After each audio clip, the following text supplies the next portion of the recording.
Welcome to another wargame review from theplayersaid.com. My name's Alexander, and today we're taking a look at a brand new game from GMT Games this time, and it is The Hunted. It's by Greg Smith. Now, Greg Smith designed a whole bunch, like a series of these solitaire narrative World War II war games, and it started with The Hunters, and then they came up with Silent Victory, and this is the follow-up to The Hunters, The Hunted. And you can see the little strapline is Twilight of the U-Boats, 1943 to 45.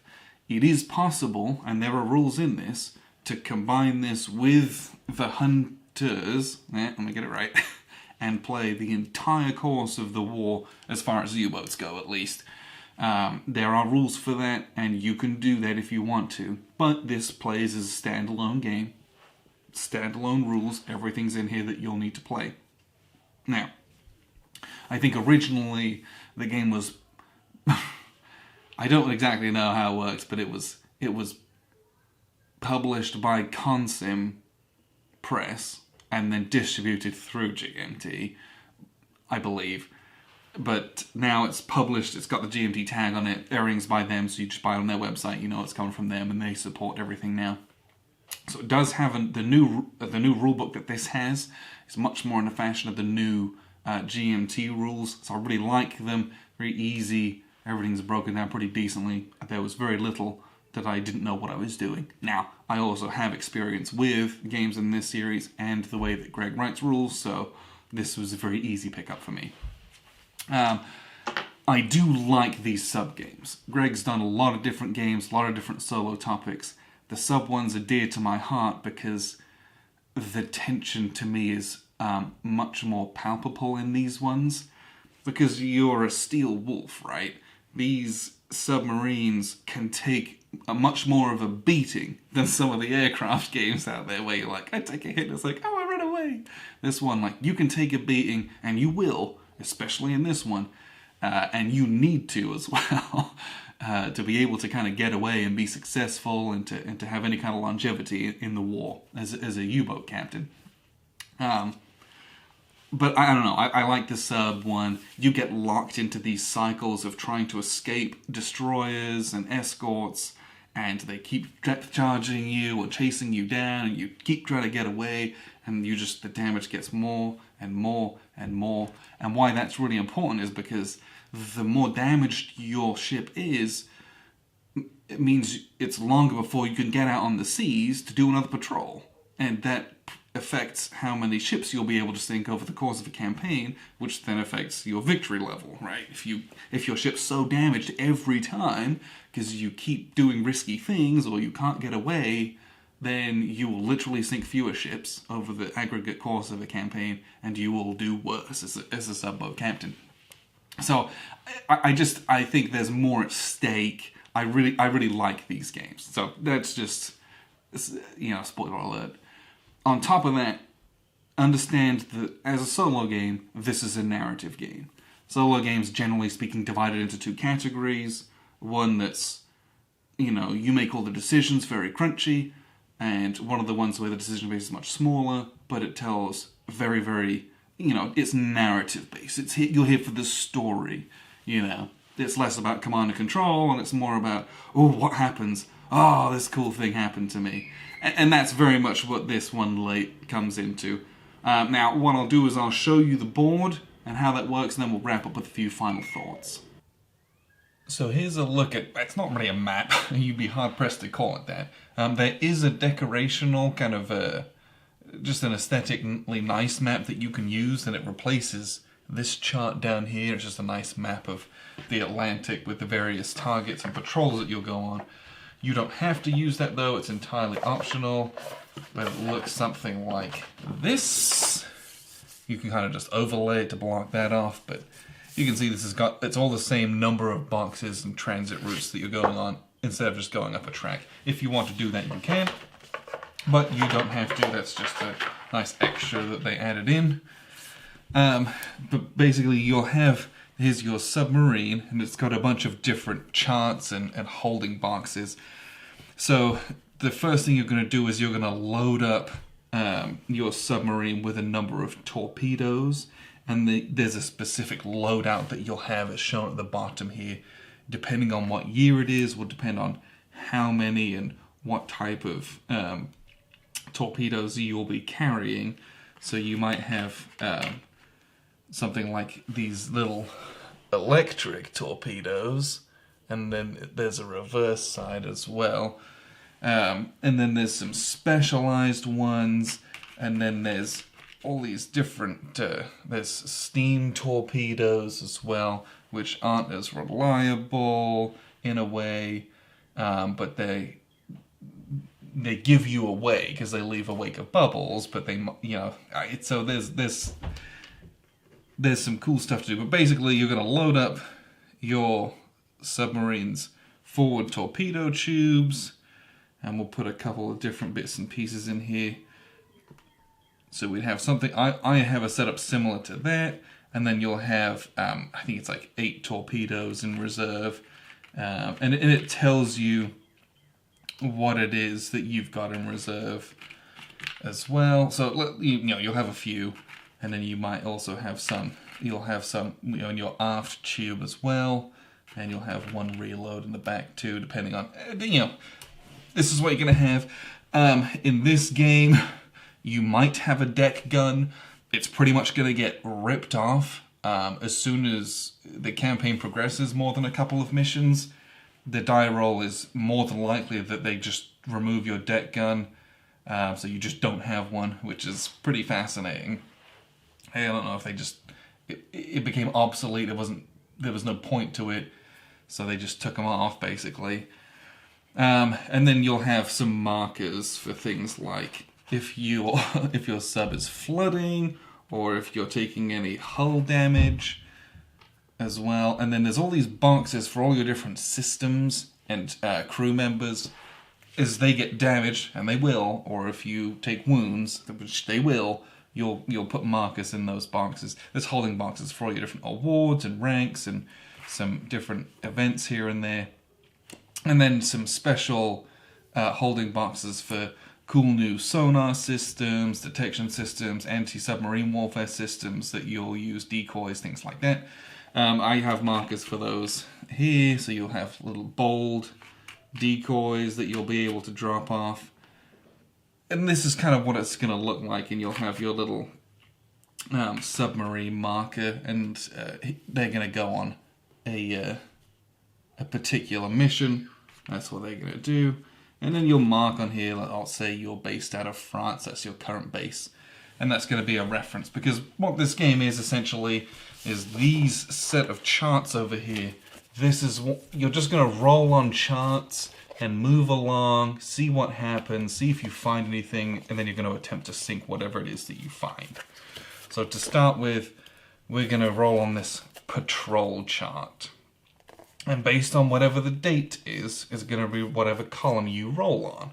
So we'll roll, and it tells us to roll 2d6. So we're going to roll 2d6, and we rolled a 5. And let's say we're rolling on this column here. A 5 means we're going to the Indian Ocean. However, there's a little 2 here, and it says, if we're a type 7, then we treat Indian Ocean result as Atlantic, because the type 7s weren't based out of where they could go to the Indian Ocean. So we're just laying mines, we're going to go to the Atlantic. So what I'm going to do is I'm just going to kind of put myself over here to the Atlantic to mark that's where I'm going to be going on. What I then do is I flip over to my encounter chart, and you're going to roll on different tables here to see if and what you find, okay? So the first thing you do is you move into the transit. Now, because we're based out of France, our first encounter isn't a regular transit encounter. It's actually the Bay of Biscay over here. So we're going to move onto that marker there, and we're going to roll 2d6 again and see what we find on the Bay of Biscay. So we rolled a 7, which, if you look here, 7 is nothing. There's no encounter. We simply move along to the transit box. In the transit box, we're going to roll 2d6 again. And we rolled a 10. A 10 is a nothing. Usually that's fairly typical for those few boxes. So now we start to get into the Atlantic. And we're going to roll on this Atlantic chart. And there's a lot more here, you can see. So we're going to roll 2d6, sorry, and we rolled a 7. So a 7, if we cross-reference, is a convoy. And so a convoy is, there's 4 ships with an escort. I believe it's 4. So we're going to roll what it is that we find. So then you get to rolling day and night. So we're going to roll a d6 to determine if it's day or night. And 1 through 4 is it's nighttime. That's good for us. We want it to be nighttime. So we're going to put a little nighttime marker on this combat board. Then we're going to roll a d6 to determine the... no, that's all we're going to do. So we're just determining the size of ships. So our first ship is a 1, which is a small freighter. Small freighters, not particularly great. No, not the best. Roll another one. A 6 means we find a tanker. Those are good. We like tankers. And then we're going to roll a couple more. We rolled a 4 and a 1. So a 1 is another small freighter. And a 4 is a large freighter. Takes more hits to kill these guys, but they're usually worth more tonnage and therefore more victory points, so to speak. Because it's a convoy and we're in the Atlantic, they do have an escort by default, and the escort is something we're actually going to have to try and sink, or we'll be very, very careful with the escorts. So that's basically that. Then we get to decide kind of what we're going to do. We can determine what range we're going to attack from, and the ranges are going to get incrementally shorter. So we'll start at long range because we're going to be big wusses. If you start at close range, the escort gets a detection check before you can even shoot your torpedoes. Even though being at close range is good, it means you're more likely to hit your targets. It's also more likely that they'll just find you before you can even attack. That's bad, we don't want to mess with that. So let's just start at long range just for fun. And we are going to be submerged. You can opt to do a surface attack. You know, you get better visuals on your targets, but it's harder to get away undetected, right? So what we'll do, we'll just get this little marker out here. Now we're going to roll to identify what the ships are, right? We're not going to attack these little peanut ships. We don't have that many torpedoes. We've got to ration them out. So let's find out what we're going up against. So we're going to start with the small freighters. We're going to roll on this chart. And we're going to roll 2d10. And the black's going to be the first number. So we rolled a 5. And we have the Scandinavia, which is 1,600 tons. That's not very good. And what you would do is you would write that on the line here, just write 1,600, and we're going to roll for our this other small freighter here, and we rolled an 11, and that's 2,800. That's a bit more of a juicy target. Let's roll for our large freighter though. That's something we might go after. And we rolled a 78. 78 down here is the Empire Moon, 7,500 tons. That is something we're going to go after. So you would get a pen and you would write that in, or a pencil. And then let's roll for our tanker. The tanker's on this chart here. Again, 2d10, we rolled a 39. And our tanker is 8,800. So these are the two targets we're really going to go after. So frankly, I just get rid of these ones because we're not going to even bother with them. And I'm going to go after these two. So then you get to decide to launch how many torpedoes you want. Bear in mind, you've only got a limited supply. You would have 4 more, but I didn't get them out for the sake of brevity. So I'm going to launch a bunch of torpedoes here, and we're going to kind of hope for the best. So I'm going to say, I'm going to launch 2 at that big tanker. So I kind of put them right here. And we'll launch 1 at the large freighter. And for the sake of it, let's launch an electric torpedo. I'm going to switch those around. We're going to launch an electric torpedo at the escort. You can attempt to attack the escort. And if you miss, the escorts get very annoyed. And it's very hard to get away from them. So this is kind of what we're going to go for. Once you've assigned your torpedoes to your targets, you then flip over to your attack charts. So we are at long range, okay? So it's really easy for us to miss, but we're going to give it a go anyway. And that's where you get into, do I wait? Do I go to medium range? Do I go to close range? Do I risk it? And yeah, that's where things get fun, right?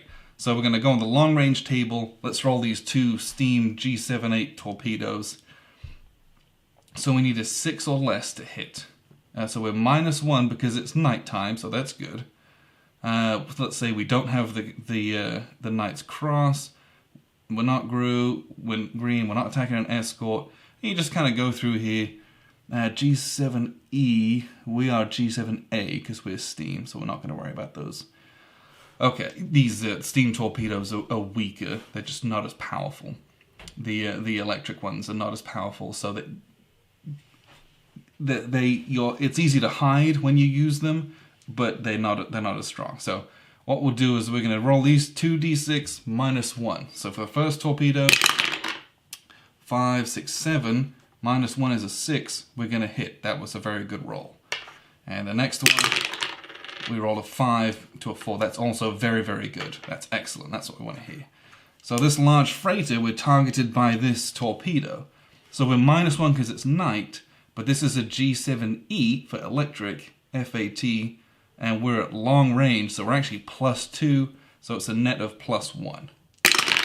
And this is a miss. So I may just take that off, and that's kind of wasted. We totally miss. And we're going to attack this escort as well. We're a G7E T4. And we're going to roll this. Oh, that's awful. That's really, really bad. So that's a horrendous miss. Now, it's important to remember that you attacked the escort and your torpedo missed. That means they're on like full high alert. It means when we try to escape, it's going to be pretty terrible for us. Because they're extra alert because they just saw a torpedo go past their destroyer. So the first thing we'll do is we're going to resolve these 2 torpedoes. What we're going to do is we're going to make sure that neither of them are duds. But because they're identical, we're going to roll these 2d6 together. Both of them hit. That's excellent. Both of them go off. Okay. Now, one thing with the rules refer to roll on chart U2 to see if the torpedoes are duds. You can see we've got chart U1 here, and we've got chart U3 here. Chart U2 is not marked, and it is this white line down here. And it took me forever to find that and figure that out. So that's one thing about this game. Chart U2, your dud roll is down here. Like it's rolled a 1 on the d6. It's that easy, but like it's not well marked. So just take note of that. So both of them go off, which is excellent. Otherwise they would just bounce and you do nothing. So now what we're going to do is we are going to roll our damage. So we're just going to roll 2d6. This is how many damage points each one of our torpedoes is going to do. So we're going to roll them, and we roll a 2 and a 4. So a 4 or more does 1 damage on a torpedo attack. A 2 does 3 damage. And that's really, really nice. So we're going to go 1, 2, 3, 4. We did 4 damage. And if it's equal to or less than 10,000 tons, which it was, this was 8,800, then it sinks. So that's great. So on here, we would circle that we destroyed that guy. The large freighter that we'd written down, we would put a cross through it that we didn't get him. And that's basically our attack. So these are gone. We destroyed this target. That's awesome. We get basically 8,800 points for the end game. Now comes the really, really intense part. Is we're going to roll our escort detection. So again, we're going to roll 2d6. And you are trying to roll as low as possible on this. And re-rolled very badly. And this is very typical of how I play these games. I try to roll as poorly as possible, and usually it comes off. So we roll a 12 or more. Now, if you have the Knight's Cross, you get a negative, and there's a whole bunch of modifiers. So No. Escort survives salvo unharmed. So this is a 13. We're not during the day. We were not previously undetected. Close range, no. Night surface attack, no, because we were submerged. Firing forward and aft. If you're fancy pants, you can shoot your forwards, then turn around and shoot your back, but it hurts you. Not a wolf pack. We are at long range, so we're back down to a 12. Before you had rolled this, you would decide, oh, I want to drop my decoys, or I want to exceed my test depth and go really, really deep. Kind of in all those old sub-movies where they go as deep as possible and everything's creaking and they're all like, oh, I'm going to get crushed. You can opt to do that, but let's say we didn't do that because we'd used them all up, or either way, this is piss poor and we're going to be detected because you have to roll a 5 or less to be undetected. So I mean, this is bad, but rolling a 12 or more is extra bad because they get +1 attack on the on this chart here. So they're going to attack us. Great, it's awful. So now we're going to roll 2d6 on this chart to see how many hits we have to take. And it is. So we roll 5, 6. So we consult this line. We're going to take 1 hit, but we're +1. So we're actually at 2 hits because we rolled a 12 on the previous roll. So now we're going to roll 2 hits, and then we consult this chart here. Okay, and this tells us where we're going to take hits, what kind of damage we're going to take. So we're going to roll a black and a white one for this. The black is going to be the first number. So this is the 55. And we can get a 55. We're going to take 1 hull damage. So this little hull marker over here, it's going to go onto this first hull marker box here. And then our second damage is going to be a 21. And a 21 is flooding. So we move a flooding box here. Now, the first time you take flooding, you're going to roll a d6 to see if the flooding stops. And if you look on, I believe it is, is it on the back of here? Okay, flooding. You're going to roll a die. Ah, where is it? There is is it 1 through 6? Well, let's roll. Okay, I believe you're trying to roll a 1 through 4. If it fails to stop, okay. So on a 1 through 4, our engineers basically stopped the flooding. If we were to roll a 5 or a 6, this goes up an extra box. And that's important because you can't pump the bilges until you're done with your encounter. So it's possible that your flooding gets so intense, if you get lots of rounds of detection and flooding, that you literally have to surface and you're captured. And so we took on 2 damage, and you might think, oh, that's not terrible. Well, the problem is that we still haven't gotten away from our destroyer. So we take that damage, and then we literally go back to this escort detection chart. And you're like, okay, great, well, am I now going to exceed the test depth? Am I now going to drop another bold? So now you're like, crap, we really have to get away. So I'm going to drop a decoy, and that gives us -1 on the roll. And I'm going to exceed my test depth. To exceed the test depth, what you do is you move this marker up 1 space, so you will take damage from it, and then you roll 2d6. And if you roll 2d6, and you roll less than the number of boxes left, then it's very, very bad. Basically, your hull collapses and you'll die.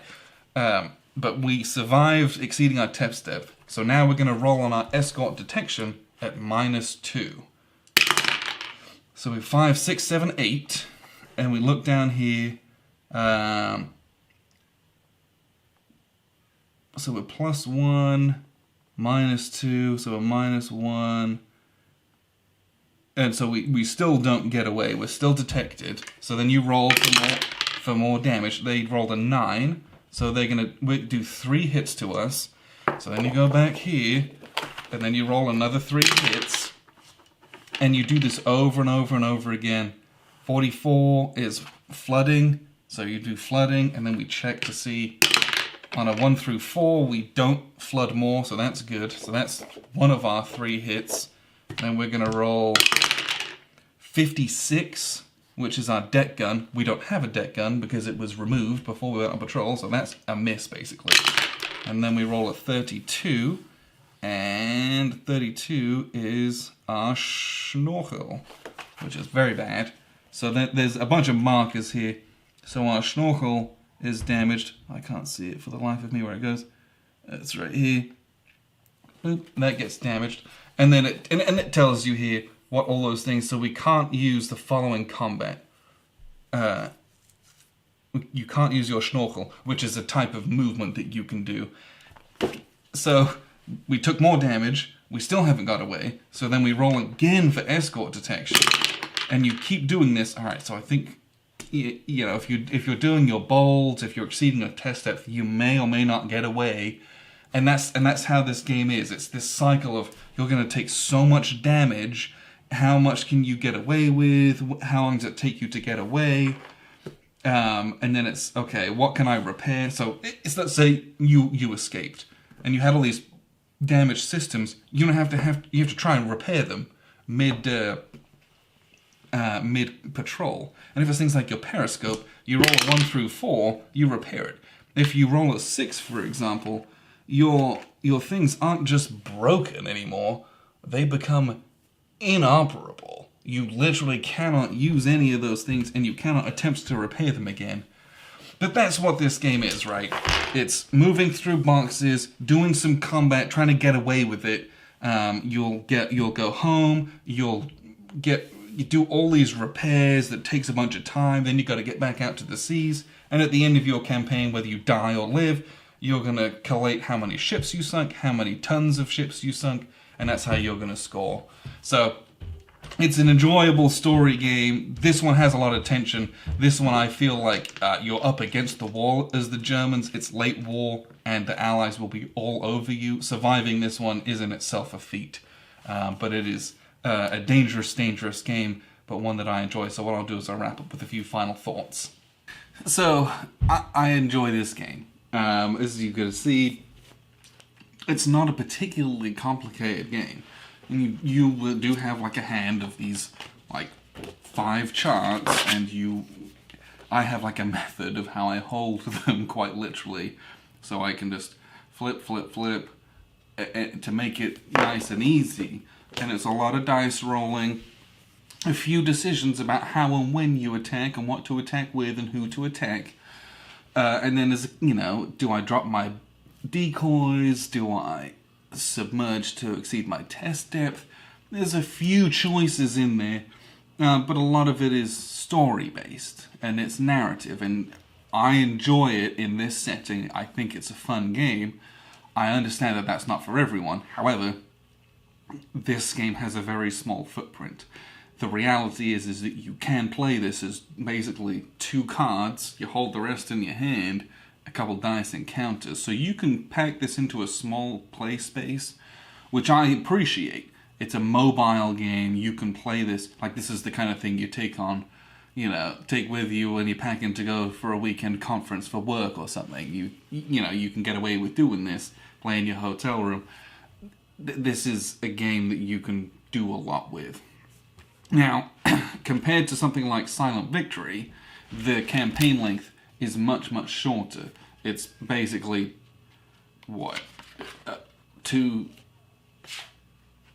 it's a third the length of a Silent Victory campaign, probably. I don't know technically, but just size-wise on a paper, it's about that. So it is also short, and I think I liked that, because, you start a new crew, and it's like, you'll do a few missions. They are much more lethal in this game than in the previous titles, in the early war and mid-war. Like, this is, you're lucky to get out of your campaigns alive, frankly. And so, you start, you do a bit of stuff, it's short, it's over with, and then you're like, okay, let's go again, let's pick a different sub. And again, a really nice thing, there's like over 20 submarines in this game, something ridiculous like that. There's so many different iterations of subs that you can use. Some are really big, some of them are small, some of them have different, they're better at this thing, or if you're using a Type 7 like I did, you're going to be doing these mine-laying missions all the time, and that's a good way to pick up some extra, it's good flavor, it's a good story, and, if you're not doing a Type 7, you might be put on a mine-laying mission, and those mines take up spaces for your spare torpedoes, and you're like, oh crap, I can't do anything until I lay my mines. And just, there's a lot of neat stuff that Greg researched in this, but the game retains very much the same core as it does in The Hunters and in Silent Victory. But, a nice short campaign, I appreciate that, because you can do it in one session. I feel like the longer games, where it's like you go through 2 full pages, usually I'm spreading those out, but here you can start and you can get an end game and like get it to conclusion all in one session. That's nice. I appreciate that. I like that as well. But generally speaking, I think everything was great. Everything was very familiar to me, again, because I've played games, especially the sub-games in this series. Now, he's got things like Night Fighter Ace and Interceptor Ace. Those will also be familiar to you because they're a very similar style and there's concepts that are the same, but there's a lot of differences. The sub-games, though, you can pick this up. If you played any others, pick it up. It's the same, right? It's the same core concepts, different setting, different subs, different targets, different patrols. What you're finding is different, but rules-wise, you'll be very, very familiar with how everything works. It does have also these, I want to call them aces, but these historical sub-captains that you can kind of play as. They give you some special abilities, but you have to beat or exceed their score to be considered victorious. So this is neat as well. That's a cool way to play where it's not just you exploring and kind of doing your own stuff. You can kind of pick someone and try and do better than them, or see, kind of put yourself in those shoes, what that was like. But the stories are always very tense, and there are times in this game, more than any other one, that I felt entirely hopeless, where I was just like, I am at the mercy of the seas, my friends, because there are so... It's the twilight of the U-boats. It's really hard to escape Allied destroyers. There are more results for encounters that have escorts. I feel like there's way more... I don't know. Maybe I just poor rolls, but I feel like there was way more aircraft attacks, and I was just piss poor at crash diving. I would get strafed all the time. I had so many crew members die. It was ridiculous. But that's me. But, it's a fun game. It's a story-based game. If that's something you like, get it, great. I know a lot of people are picking this up as a follow-on to The Hunters. You can play through the whole thing as the same captain, and this is kind of the end of the war. But I have a good time with it. I enjoyed this game. The GMT production is very, very similar to the Consim production. The real major difference is the rulebook. I think that's the only thing that's actually different, production value-wise. And I liked the rulebook in this one. I think Silent Victory, it's like a newspaper. There's 3 columns, and it's kind of like, okay. This is much more standard of like the new type of GMT rulebooks. So, and I like it. I like how those are. I think they're very digestible. So, all in all, I enjoyed this game. I'm going to give this to Grant. He's going to play through it, so you might hear some more from him later. But I appreciate you guys tuning in. I've been Alexander from theplayersaid.com.